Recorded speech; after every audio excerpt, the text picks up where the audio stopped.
Welcome to Event TV, gentlemen. Congratulations on an absolute cracker of a movie. Excellent. I think the thing everyone wants to know, James Cameron, you've spent years working on this whole Avatar mega experience. How did you fit time in to make this wonderful little Aussie movie as well? Well, we set this ball in motion, what, a couple of years ago, I think. And, you know, Andrew and I had worked for almost a decade together doing deep ocean expeditions. We did 6 expeditions together. So I basically made it his problem. I said, you know, I'll help you get the money, I'll help you with the script a little bit, and then after that, y'all are on your own. And I'll show up and take credit for it at the end. So, you were forewarned. Now, the thing that's extraordinary, Andrew, is this is based on a real-life experience that you've had as a cave diver. So how did you translate that into the movie with not so much as a happy ending as you had? Our ending was a little happy, but yeah, it was a real experience. I mean, I got trapped in a cave in the Nullarbor with a group of companions who were exploring a big cave system out there. Had a freak storm that flooded the cave entrance and it collapsed, and 15 of us were trapped below ground, 13 for nearly 2 days.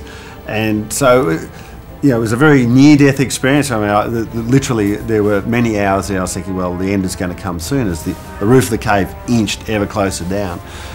And what struck me afterwards when I reflected on all of that, it was how people interacted and how they really had this will to survive and what that took. I thought, there's a movie in that somewhere. Congratulations on achieving something that has never been done, to my knowledge, on film before, and that's ensuring that every single one of your cast still look incredibly sexy wearing those ugly safety helmets.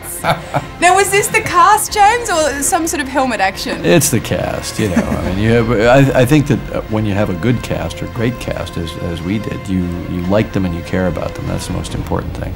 And Alistair, as the director of this, using 3D is the perfect opportunity for this environment, for this caving environment, isn't it? Very much so. I think it's the perfect story to shoot in 3D, and I think 3D works best for me when it's that sort of windows within windows or frames within frames, and you get that great sense of depth, you know. So this story is set in the caves and underwater as well. There's something about 3D and underwater, I think, that just go together really beautifully. I hope you don't mind me saying, but there were a few times during this movie when I was watching it that I had a physical reaction. I felt sick in my stomach. Is this a compliment to you? Does this mean you've done your job as filmmakers? Absolutely. Well, I think we set out to have a physiological effect on the audience where you actually would feel, you know, apprehension, anxiety, fear as you're going through this. Feel the emotions of the characters. And we're also just trying to use the white knuckle elements for me are a way to just get the audience hooked into the character's journey, so that ultimately at the end it's about the performance of the actors, you know, Richard and Reese in particular, and their story. And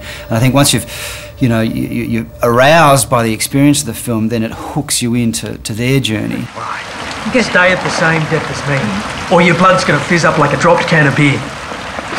Nice. The script is littered with so much great Aussie slang and sayings. I think there's even a good old-fashioned mooning in there. Now, how do you think, James, that'll translate to international audiences? Well, this film was made in Australia with an Australian team for a global audience.